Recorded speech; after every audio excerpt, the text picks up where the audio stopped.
OK, as promised, let's return to our top story, shall we? The resignation of the UK Prime Minister yesterday lunchtime. Liz Truss and the Conservative Party now holding its second leadership contest, as though one wasn't enough.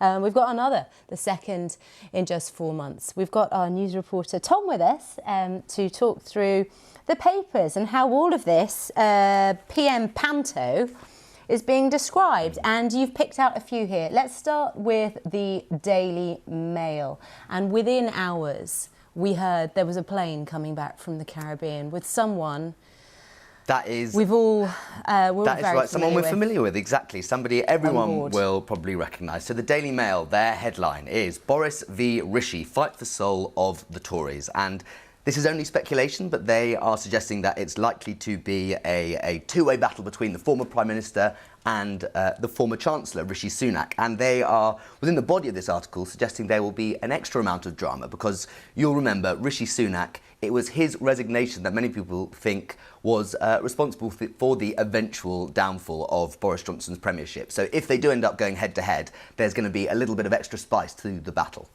As though we needed any more. And yes, I mean, I think it's worth saying, isn't it? At this stage, we don't actually have anyone who's come out and said that this is what they're going to do, that they're nobody's actually thrown their running. hat in the ring. Exactly, but it hasn't stopped everyone speculating or saying enough. Enough is enough. This was all over social media. Of course, the Labour Party calling for a general election. They are very much not the only people.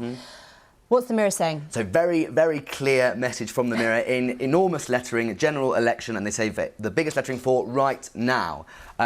There's a lot of polling which suggests that people generally are not that happy that it's going to be down to the Conservatives and their membership to decide who is our next leader, and that lots of people would prefer it is sent back to the broader electorate. That's definitely the opinion of the Mirror. It's also, like you said, the opinion of the Labour Party, certainly of the leader of the Labour Party, Sir Keir Starmer. He's called for a general election.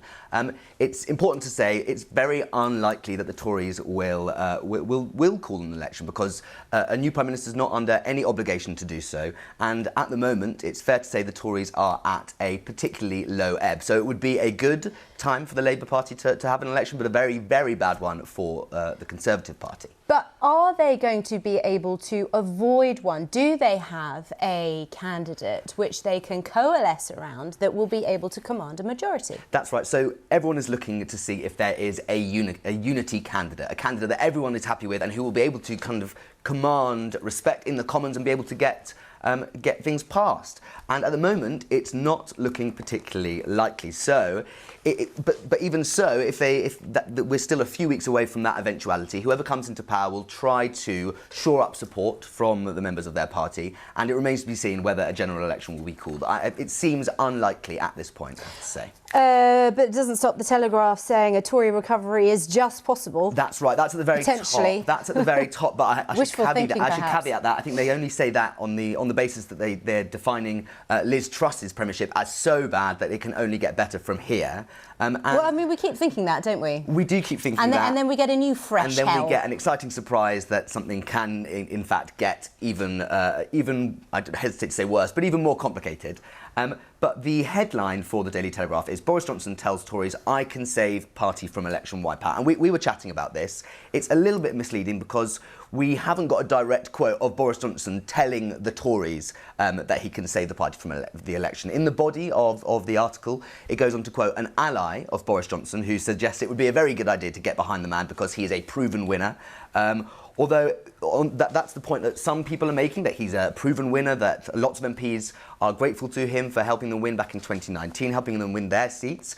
But he's obviously a very divisive character. Lots of MPs are unhappy with him. He left office in a real sense of toxicity. So it remains to be seen whether him even running would be a good thing for the Conservatives. And I'm going to end on this. The Daily Star, the historic souvenir edition, the lettuce. Congratulations to the lettuce, who did indeed outlast Liz Truss. That's right. It was a Who Blinks First contest set up by the Daily Star. They even had a live stream of a lettuce. They wanted to see who would wilt first. It turned out the lettuce is the winner. Liz Truss wilted first, and they've got a picture of a lettuce with remarkably similar hair to Liz Truss on the front of their page.